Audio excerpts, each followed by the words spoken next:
Luis Rodrigo Perez is a 23-year-old illegal alien from Mexico. He's now facing multiple homicide charges in Missouri. But I'm going to tell you why the County of Middlesex, New Jersey served as Perez's indirect accomplice.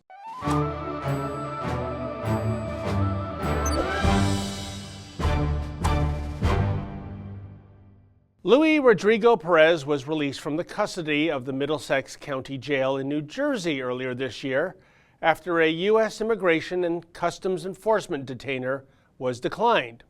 Now, why would the County of Middlesex refuse to cooperate with a federal agency such as ICE? Oh yeah, maybe it's because Middlesex County subscribes to a sanctuary city policy. Here's the skinny. Perez was supposed to have faced deportation proceedings after he was arrested last year for a separate offense in New Jersey. Not only was he released from custody, but ICE was deliberately kept in the dark about his whereabouts. Perez meandered down to Missouri, and according to authorities there, he allegedly opened fire and killed Stephen Marler, 38, and Aaron Hampton, 23.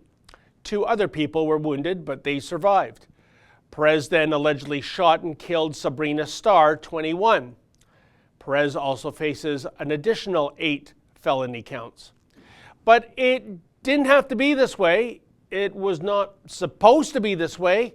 Here's what Corey Price, ICE's acting executive associate director, had to say, quote, "Yet again, an ICE detainer was ignored and a dangerous criminal alien was released to the streets and is now charged with killing 3 people. Had ICE's detainer request in December 2017 been honored by Middlesex County Jail, Luis Rodrigo Perez would have been placed in deportation proceedings and likely sent home to his country, and 3 innocent people might be alive today. It is past time that localities realize the perils of dangerous sanctuary policies and resume their primary goal of protecting their residents," end quote. But an Associated Press story notes that Middlesex County adopted a policy last year that honors detainer requests from ICE if the inmate has previously been convicted of a first or second degree offense or was the subject of a final order of deportation signed by a federal judge. In the case of Perez, county officials say ICE was advised the county would not honor its detainer request in December because it didn't meet the necessary criteria. And during the ensuing 51 days Perez was in custody, county officials state that ICE didn't request an order of deportation from a federal judge. The county notes, quote, "This order would have authorized Middlesex County to turn over custody of Mr. Perez prior to or upon completion of his sentence. Instead, ICE officials chose to do nothing, which places all responsibility of Mr. Perez's actions squarely upon ICE," end quote. Unbelievable. Because here's the translation of all that bureaucratese, folks. Middlesex County deliberately kept ICE in the dark regarding the release and the whereabouts of Mr. Perez, and now the county is actually blaming ICE for not doing anything once Perez was freed. Do they think agents at ICE are psychically gifted?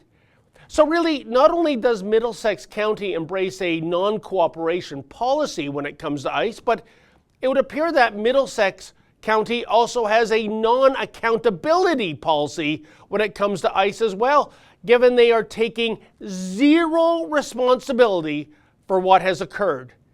I think we now have a new poster child for the term chutzpah. And before we get too smug here in Canada, take note.